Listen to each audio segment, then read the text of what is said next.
신약 성경의 앞에 있는 그 네 개의 복음서 중에 가장 뼈대가 되는 복음서는 마가복음입니다.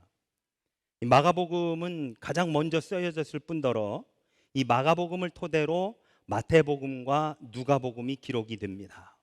요한복음은 조금 다른데요. 그래서 우리는 마태, 마가, 누가복음을 소위 공관복음이라고 그렇게 이야기를 하지요. 누가가 마가복음을 참조해서 누가복음을 기록했다라고 하는 것에 의해서 대략 누가복음의 기록 연대를 유추해 보았더니 대략 주후 70년 정도라고 그렇게 이야기를 합니다. 누가는 누가복음을 기록한 목적이 데오빌로가 받아들인 그 가르침에 대한 역사적인 증거를 확인할 수 있도록 해주는 데 있는데요. 여러분, 우리가 잘 알고 있다시피 누가가 쓴 신약 성경에 누가가 쓴 문서가 두 개가 있습니다. 하나는 누가복음이고 또 다른 사도행전입니다. 그래서 하나를 우리는 누가전서, 또 다른 하나를 누가후서라고도 이야기를 하지요. 사도행전 1장 1절에 보니까 이런 말씀이 있습니다. 예수께서 행하시며 가르치시기를 시작하심에 대해서 썼다라고 하는데요. 그리고 1장 3절에 보면 차례대로 썼다라고 또한 그렇게 되어 있습니다. 근데 여러분, 이렇게 한번 생각해 보시죠. 우리가 오늘날 앞에서부터 순서대로 그 무언가를 기억해내 가지고 쓰다가 중간에 맞다, 그때 이게 있었지라고 하면 우리는 마우스를 움직여서 그 앞에다가 놓고 거기에서 다시 한번 타이핑을 시작합니다. 그런데 예전에 누가복음이 쓰여질 당시에는요, 한참 써내려가다가 맞다, 그때 이게 있었는데 라고 생각이 떠올랐어도 그 앞으로 무언가를 다시 써서 넣을 수 있는 기술이 오늘날처럼 없었기 때문에 누가가 최선을 다해 시간 순으로 쓰기 위해 노력은 했지만 중간중간에 그것이 약간씩 어긋나 있는 것이 없지 않아 있다라고 하는 것을 쉽게 유추해서 생각해 볼 수 있습니다. 이 누가문서는요, 형식상으로는 고위관직에 있는 특정한 계익, 즉 데오빌로한테 쓴 문서라고 볼 수 있습니다.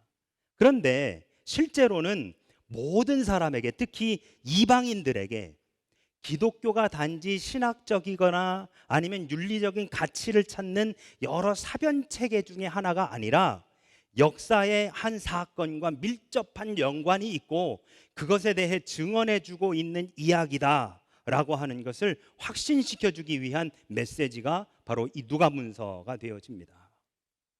누가복음의 특징이 여러 가지가 있는데요. 누가복음의 특징은 이 기독교 메시지의 보편성을 강조한 데에 있습니다. 여러분, 이 보편성이라고 하는 것이 특별히 성경이 기록되는 의도의 보편성이라고 하는 것이 굉장히 중요한데요. 그게 왜 중요하냐면 제가 마태복음에 대해서 설명을 해드릴 때 마태복음은 유대 기독교인들을 향한 문서다라고 하는 말씀을 드렸었지요. 그러니까 독자층이 딱 결정되어 있는 겁니다.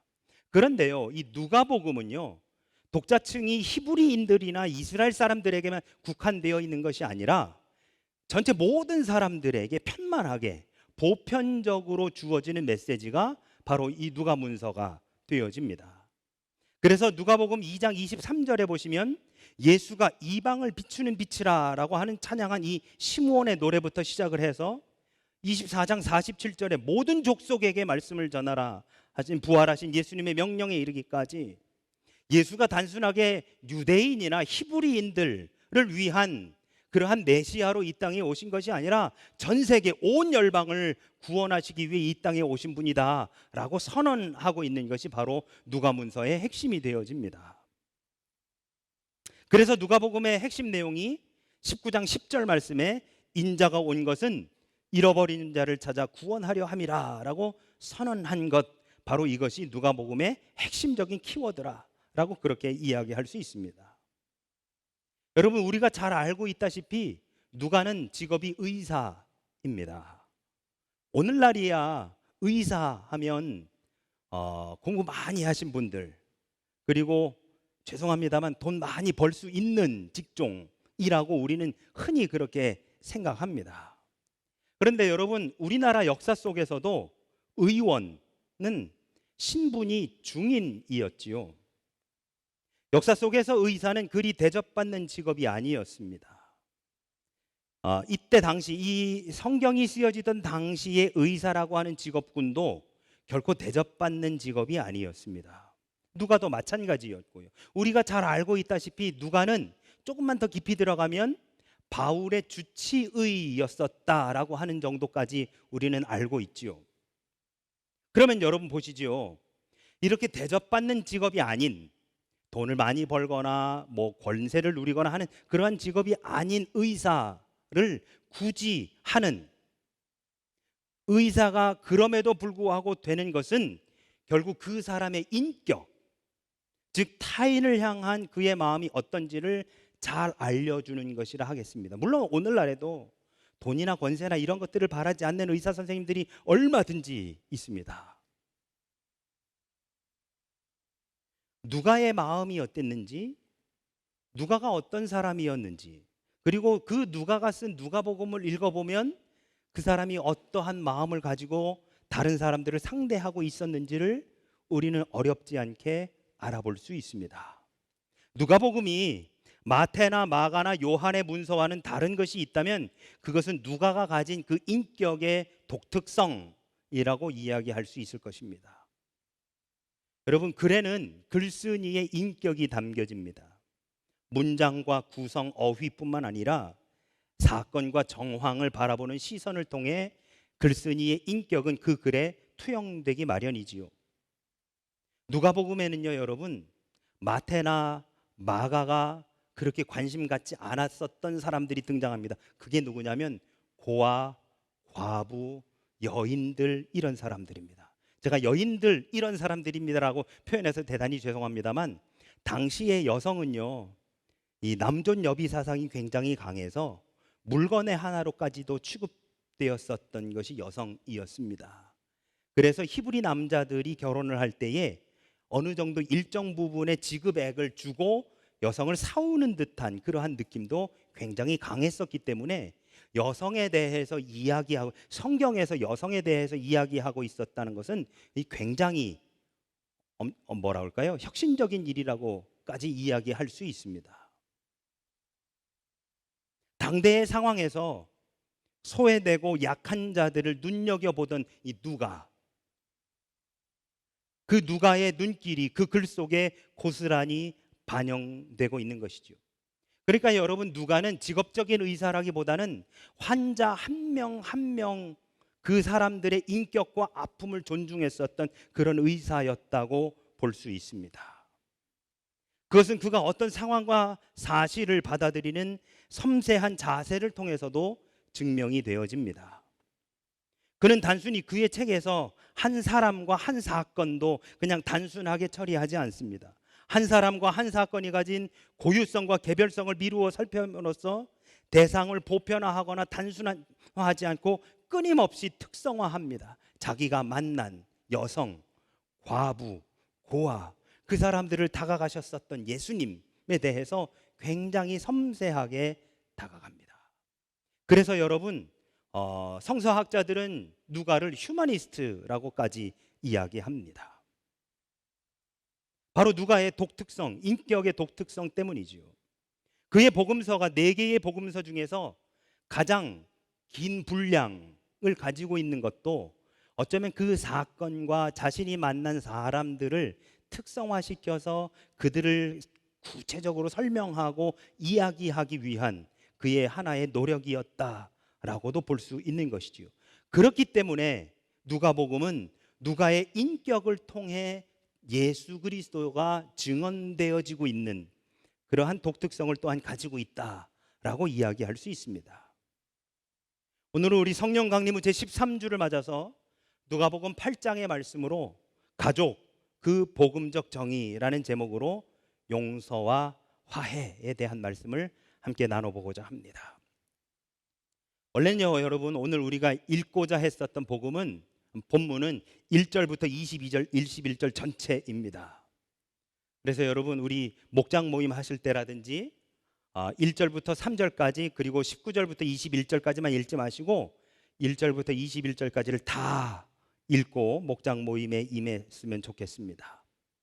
자, 이 전체 본문에는 네 종류의 땅에 떨어진 씨 뿌리는 자의 비유가 등장합니다.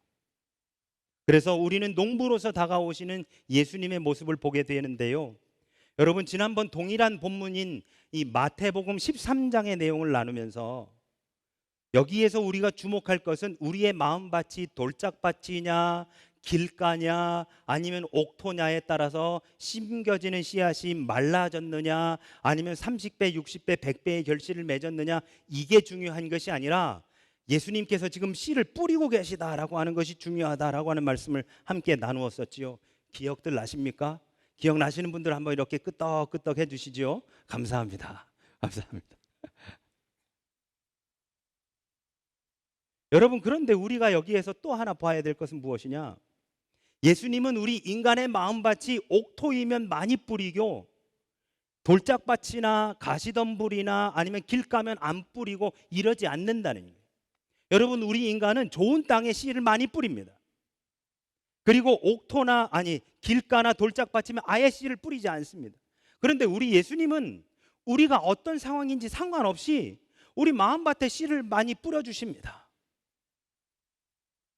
우리가 어떤 상황인지를 전혀 고려하지 않으시고 우리의 마음밭에 계속해서 씨앗을 뿌려주시는 분이 우리 예수님이시더라는 것이지요. 이 농부가 뿌린 씨는 사람들이 걸어다니는 길에도 떨어지고 바위 위에도 떨어지고 가시떨기 위에도 떨어지고 좋은 땅에도 떨어집니다. 우리가 어떤 마음밭의 인생이든지 예수님께서는 우리 인생에 하나님의 말씀의 씨앗을 지금도 뿌려주고 계십니다. 예수님이 열심히 땅을 두루다니며 씨를 뿌리십니다. 이 예수님의 사역을 오늘 1절에서는 이렇게 소개합니다. 예수께서 각 성과 마을을 두루다니시며 하나님의 나라를 선포하시며 그 복음을 전하실세. 예수님께서 각 성과 마을을 두루다니시면서 하나님 나라를 선포하시고 복음을 전하셨다. 즉 씨를 뿌리고 다니셨다라고 하는 말씀이 되죠. 하나님의 말씀을 뿌리는 예수님의 이 농사 일을 함께 돕는 사람들이 있었습니다. 바로 12명의 제자들이지요. 예수님은 12명의 제자들에게 병을 고치는 능력과 권세를 주시면서 하나님 나라 농사 일을 돕도록 하셨습니다. 9장 2절 말씀에 하나님의 나라를 전파하며 앓는 자를 고치게 하려고 내보내셨다라고 성경은 말하고 있습니다. 또한 필요에 따라서는 추수하는 주인에게 청하여 추수할 일꾼들을 보내달라고 요청하라고까지 10장 2절에서 말씀하고 계십니다. 예수님은 영혼의 씨앗을 뿌리는 농부요, 예수님의 12제자는 그 예수님의 추수에 중요한 몫을 담당하는 일꾼들입니다. 정리해보면 인생이라는 밭에 씨앗을 뿌리는 일에서부터 거두는 일까지 예수님께서 직접 농사를 짓는 농부이시고 제자들은 그 일을 함께 도와드리는 일꾼들이라는 사실입니다. 오늘날 우리도 하루하루를 열심히 살아갑니다. 새벽에서부터 시작해서 아침 일과를 시작하면 하루를 바쁘게 살아갑니다. 일과를 마친 고단한 가장과 학업을 마친 자녀들은 가정으로 돌아갑니다. 집에는 어머니가 마련해 준 맛있는 저녁 식사가 차려져 있고 가족들은 식탁에 둘러앉아 하루 동안 있었던 이야기를 나누면서 가족으로서의 사랑을 확인하며 고된 하루의 피곤을 씻습니다. 아이들도 집에서 기다리는 어머니에게 달려와 하루의 힘겨운 일상 속에서 지친 마음을 위로받고 따스한 저녁을 먹습니다. 그래서 가정에서 식구가 함께하는 저녁 식사는 허기진 배를 채울 뿐만 아니라 지친 마음까지 채워지는 시간이라고 할 수 있을 것입니다. 함께하는 저녁이 내일 또 맞게 될 하루를 대면하게 하는 에너지와 용기를 제공해 줍니다. 또한 피곤한 마음을 추스릴 수 있는 쉼과 안식도 우리에게 줍니다. 예수님의 하나님 나라 농사 현장 이면에도 어머니가 준비해 주신 저녁 식사처럼 보이지 않는 수고의 손길이 있었습니다. 사람들이 쉽게 눈치채지 못하는 사역의 뒤편에서 정성스럽게 저녁 식사를 준비하는 손길들입니다.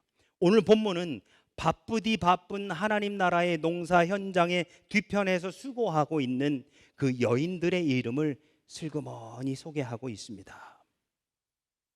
누군가가 묵묵히 뒤에서 일하고 수고하고 있는 이들이라면 발견할 수 있고 만날 수 있는 그런 조용한 방법으로 누가는 그 여인들의 이름을 슬며시 소개해 줍니다. 바로 이것이 누가의 성품입니다. 2절과 3절을 보시죠.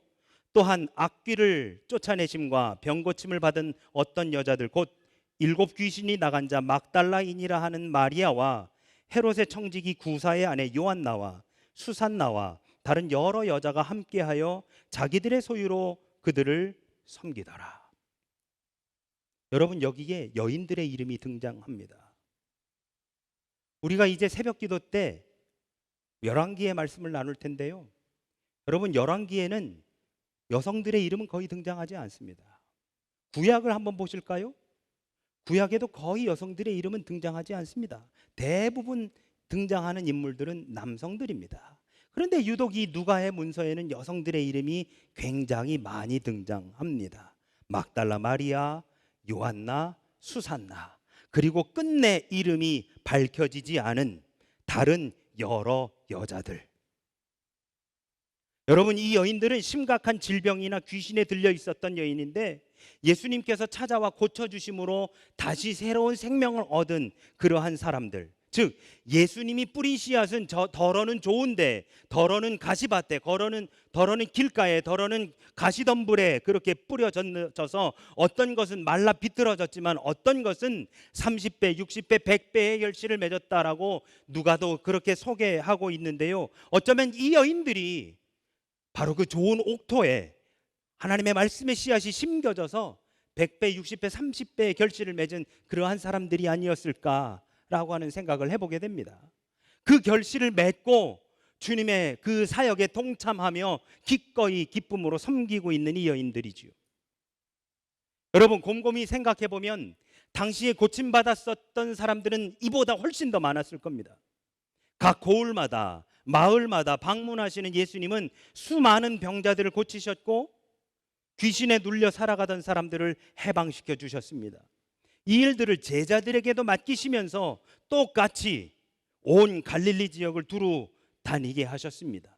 치유의 기적뿐만 아니라 오병이어의 기적, 죽은 자가 살아나는 기적까지도 행하셨었던 바로 예수님의 행적을 생각해 보면 수많은 사람들이 그 예수님의 기적의 주의 혜택을 입은 사람들이었을 것이라는 말이지요. 그러나 치유함을 받고 귀신이 떠나감을 얻고 해방된 모든 사람이 예수님이 원하시는 것과 같은 30배, 60배, 100배의 결실을 맺은 사람들이 아니더라라고 하는 것입니다.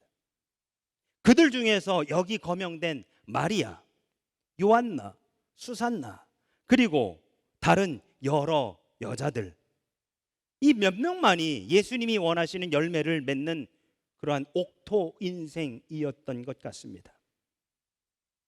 고된 하나님 나라의 농사일로 수고의 시간을 보내고 계시는 예수님과 제자들에게는 그 일을 다 마치고 돌아갈 집이 없었습니다. 허기진 배를 채울 식당도 마련되어 있지 않았고요, 마땅한 음식거리도 준비되어 있지 않았습니다. 그들이 누울 집은 전혀 없었습니다. 그래서 예수님은 누가복음 9장 58절에서 이렇게 말씀하십니다. 예수께서 이르시되 여우도 굴이 있고 공중의 새도 집이 있으되 인자는 머리둘 곳이 없다.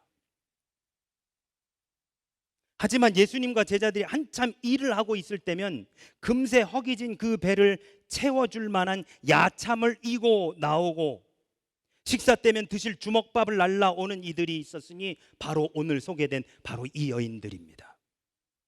예수님과 12제자의 하루의 고된 일이 끝나면 쉴 숙소를 마련해 놓는 일도 어쩌면 이 여인들의 몫이었을 것 같습니다. 그날의 피곤과 허기를 면하게 하는 푸짐한 음식과 고단한 육체의 피곤을 풀 편안한 숙소를 준비해 두는 것은 낮의 고된 노동만큼이나 중요한 일이었을 것입니다. 이 여인들은 정성스레 식사와 수고를 준비하는 일을 정성스레 해나갔습니다. 오늘 말씀 속에 보면 뭐라고 되어 있느냐? 3절은 이렇게 말씀합니다. 자기들의 소유로 그들을 섬기더라.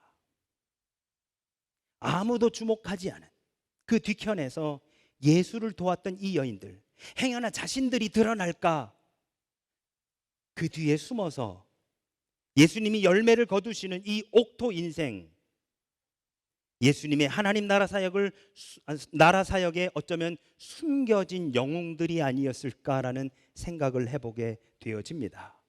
성경은 여러분, 예수님이 이런 기적을 행하셨고 이런 자를 고치셨고 이런 자를 귀신을 쫓아내 주셨다라고 말씀은 하지만 그 이후로 어디에서 쉬셨고 어디에서 드셨고 어디에서 주무셨다라고 하는 것은 기록되어 있지 않습니다. 어쩌면 오늘 소개된 바로 이 여인들이 그 뒤에서 숙소를 준비하고 식사를 준비했었던 그 여인들이 아니었을까. 이 여인들의 이름을 언급하며 시작한 누가복음 8장은 19절에서 갑작스런 에피소드 하나를 소개합니다. 예수님의 어머니와 동생들이 예수님을 만나려고 찾아온 것이지요. 당시에 어머니와 형제들이 왔다고 메시지를 전해들은 예수님께서 21절에서 이렇게 말씀하십니다. 내 어머니와 내 동생들은 곧 하나님의 말씀을 듣고 행하는 이 사람들이라. 이 사람들이라. 여러분, 우리가 여기에서 주목해야 되는 한 글자가 있으면 바로 이라고 하는 겁니다. 성경 NIV 성경은 those라고 이야기하는 이 사람들. 내 어머니와 동생들은 곧 하나님의 말씀을 듣고 행하는 사람들이라 라고 보편적으로 이야기한 것이 아니라, 아까 말씀드렸죠 여러분, 누가는 이 문서를 대단히 보편적으로 썼습니다. 그래서 예수님은 히브리인들만을 위한, 이스라엘 사람들만을 위해서 이 땅에 오신 분이 아니라 이방의 모든 민족을 위해서 오신 분이시다라고 하는 것을 강조하기 위해 누가복음은 대단히 보편적으로 쓰여진 성경이다라고 제가 분명히 그렇게 소개를 해드렸음에도 오늘 21절에서는 예수님께서 뭐라 하시느냐, 내 어머니와 내 동생들은 곧 하나님의 말씀을 듣고 행하는 모든 사람들이다라고 하시는 것이 아니라 바로 이 사람들이다라고 정확하게 그들을 특정해서 말씀하고 계시더라라고 하는 것이지요. 하나님이 맺어주시는 가족은 하나님의 말씀을 듣고 풍성한 열매를 맺은 바로 그 이 제자들과 이 여인들이라고 말씀하고 계시는 것입니다. 예수님의 가족은 혈육보다 진한 공동체입니다. 예수님을 자신들의 재산으로 섬겼던 여인들과 제자들이 가족이라고 하시는 것이 바로 오늘날 예수님의 선언이 되어지는 것이지요. 여러분, 가족이 뭐지요? 가족? 여러 정의를 내릴 수 있습니다. 가족이란 무엇일까에 대해서 여러 정의를 내릴 수 있습니다. 저는 이렇게 오늘은 이야기하고 싶습니다. 가족이란 끝까지 내 편을 들어줄 수 있는, 그래서 끝까지 나를 믿어줄 수 있는 사람이 가족이다. 가족 간에는 일부러 멋지게 포장하거나 치장하지 않아도 됩니다. 있는 그대로 보여주고 받아들일 수 있는 공동체가 바로 가족입니다. 왜? 가족은 못한다고 해서 비난하거나 추궁하는 것이 아니라 오히려 덮어주고 편이 되어주기 때문에 그렇습니다. 더불어 먹고 마시고 함께 살아가는 사람들, 같은 이슈를 가지고 함께 울며 함께 웃으며 함께 행복해 할 수 있는 사람들, 바로 그러한 사람들이 가족이 아닐까요? 마지막 최후의 순간에 내 곁에 있어줄 사람이 바로 가족이 아닐까요? 마가복음 15장과 16장에 의하면 예수님께서 십자가에 못 박히시고 가족이라 믿었던 예수님의 그 제자들까지도 다 뿔뿔이 도망간 바로 그 마지막 순간을 지킨 사람이 바로 막달라 마리아였고, 예수님이 묻히신 그 무덤을 찾아간 것도 부활의 첫 목격자가 되었었던 것도 두 여인이었었다라고 성경은 이야기합니다. 바로 이 여인들이 오늘 예수님이 21절에서 언급한 진정한 가족이었던 것이지요. 여러분, 오늘의 역사는 몇 명의 영웅들이 만들어 왔습니다. 또한 이 시대는 영웅을 필요로 합니다. 그러나 여러분, 하나님 나라는 위대한 영웅을 필요로 하지 않습니다. 하나님 나라는 영웅들이 만들어가는 것이 아닙니다. 오늘 이 시대는 영웅이 필요한 시대가 아니라 예수님의 진정한 가족이 필요한 시대가 바로 오늘날 이 시대인 것입니다. 달면 삼키고 쓰면 뱉는 세상의 얄팍한 처세와는 달리 아프고 쓰라려도, 비록 그 말씀을 지키는 것이 너무 힘들어도 하나님의 말씀을 받아 견뎌 자신의 삶으로 살아내어 30배, 60배, 100배의 결실을 만들어내가는 바로 그러한 사람들이 필요한 시대가 오늘날의 사회가 아니겠느냐라는 것이죠. 그리고 바로 그 사람들을 예수님은 그가 바로 내 가족이라고 말씀하고 계시는 것입니다. 좋은 땅은 그냥 내버려둬도 좋은 땅으로 있는 것이 아닙니다. 땅을 좋은 땅으로 유지하기 위해 겨우내 관리가 필요하고, 이름 보면 땅을 갈아엎어야 합니다. 그래야 그 땅의 성분을 유지하고 씨앗을 뿌렸을 때 좋은 열매를 맺을 수 있는 것이지요. 그리고 이렇게 가족으로 편입된 사람들이라면 최후의 순간까지도 주님을 배신하지 않고 세상 끝날까지 주님과 함께 견뎌낼 수 있는 사람이어야 합니다.